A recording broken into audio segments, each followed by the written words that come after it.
Nono capítulo: Os 4 planos de libertação. A prática do caminho budista evolui para estágios distintos: um mundano, Lokya, ou estágio preparatório, e para o supramundano, Lokuttara, ou estágio consumado.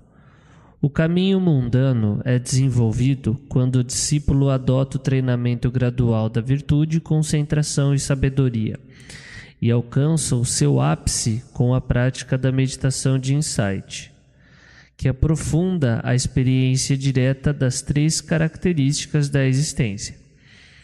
Quando as faculdades do praticante tiverem alcançado um certo grau de maturidade, o caminho mundano produz o caminho supramundano, assim chamado porque conduz direta e infalivelmente para fora, o Tara, do mundo, Loka, em Pali, que compreende os 3 planos de existência, com a realização do elemento imortal, Nibbana.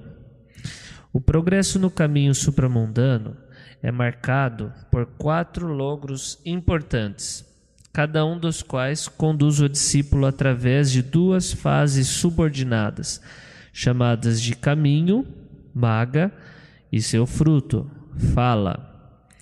A fase do caminho tem a função especial de eliminar um número determinado de contaminações, os impedimentos mentais que nos mantêm cativos no ciclo de renascimentos.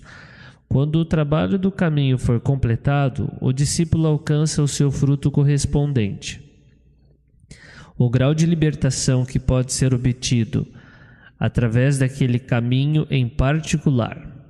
A fórmula canônica de homenagem a Sangha se refere indiretamente a esses 4 planos de libertação, cada um com a sua fase de caminho e fruto.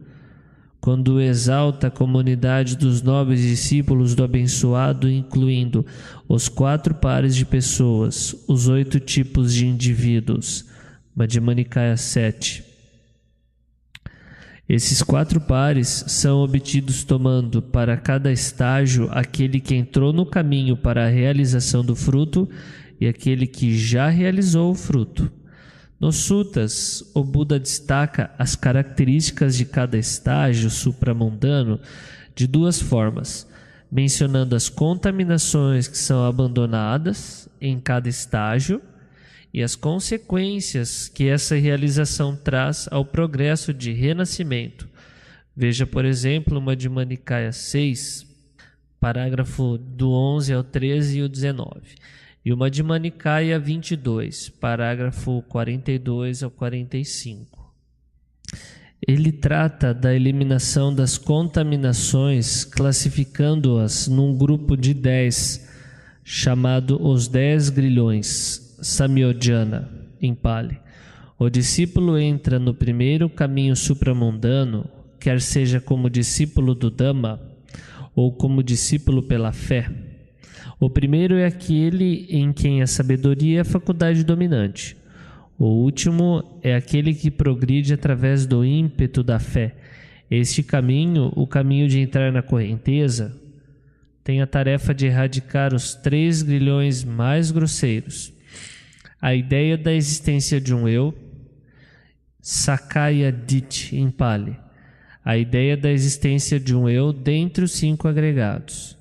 Bem, na tradição de florestas da Tailândia, que foi fundada por Ajahn Mun e Ajahn Sal, a tradução e a concepção desse primeiro grilhão, Sakaya Ditti, é diferente. Ajahn Mun treinou também Ajahn Chah e Ajahn Lida Madaro. Esses 3 mestres são os 3 mestres principais da tradição de florestas da Tailândia. Eles classificam Sakaya Ditti como a ideia da existência de um eu no corpo, ou seja, da identificação com o corpo apenas como sendo o eu, ou como meu, ou como pertencente ao meu eu. tanto que é daí da onde deriva a palavra Sakaya Ditti.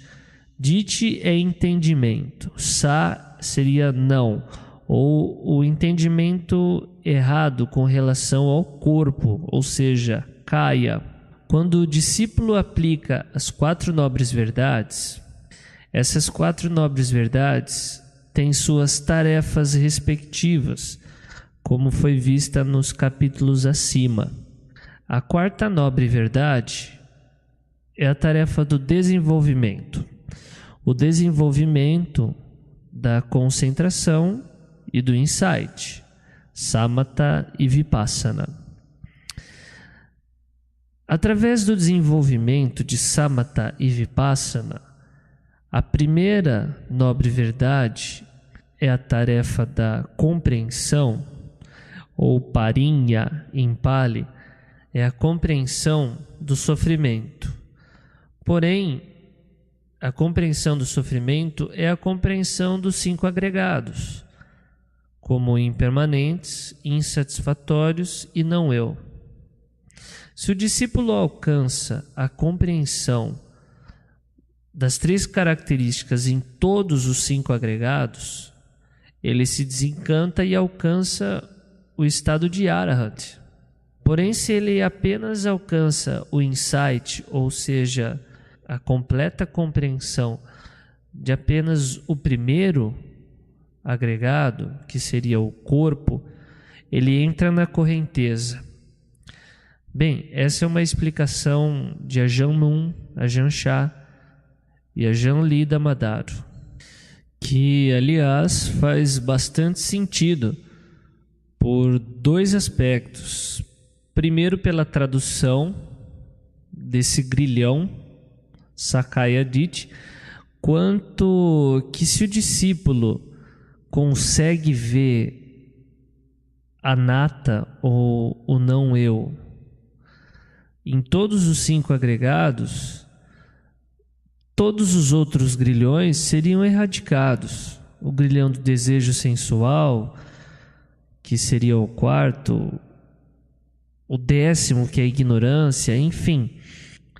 Essa explicação e esse entendimento dos mestres da tradição das florestas da Tailândia faz bastante sentido. Voltando ao texto.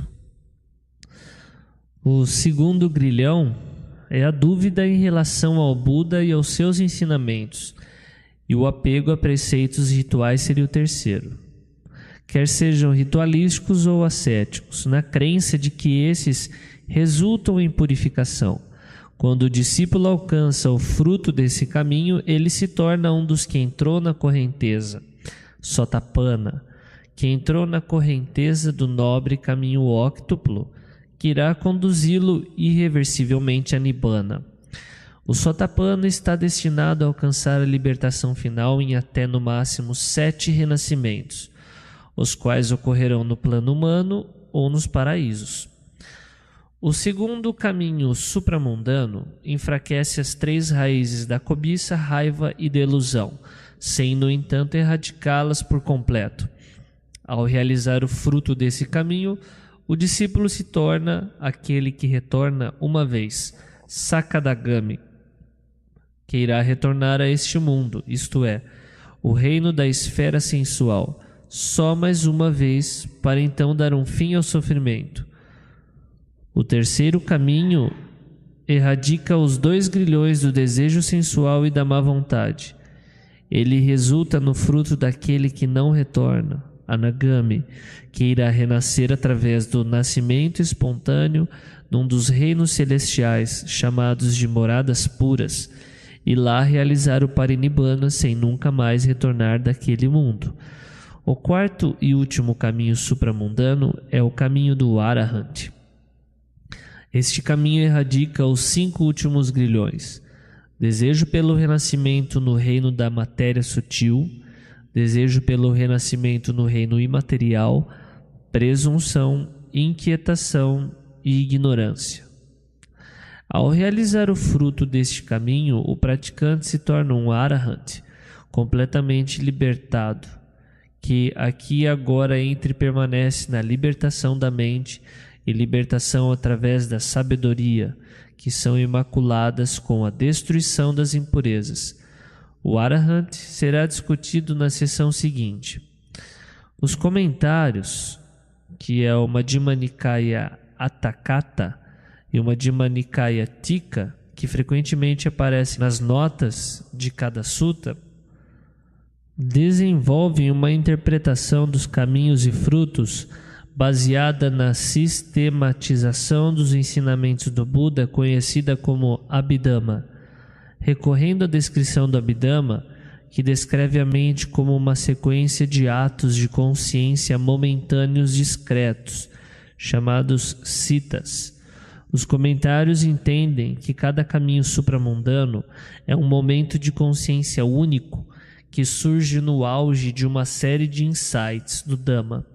Cada um dos 4 citas momentâneos elimina o seu respectivo conjunto de contaminações para ser seguido de imediato pelo seu fruto, que consiste de uma sequência de citas momentâneos que desfrutam do prazer de Nibbana, alcançado através da realização do caminho. Embora essa concepção dos caminhos e frutos seja regularmente empregada pelos comentadores como uma ferramenta hermenêutica para a interpretação dos suttas, ela não está explicitamente formulada desta maneira nos Nikayas. Em algumas ocasiões até parece haver uma certa tensão entre os comentários e os suttas. Por exemplo, no trecho do Madhyama Nikaya 142, que descreve as 8 pessoas no caminho como recipientes distintos de dádivas.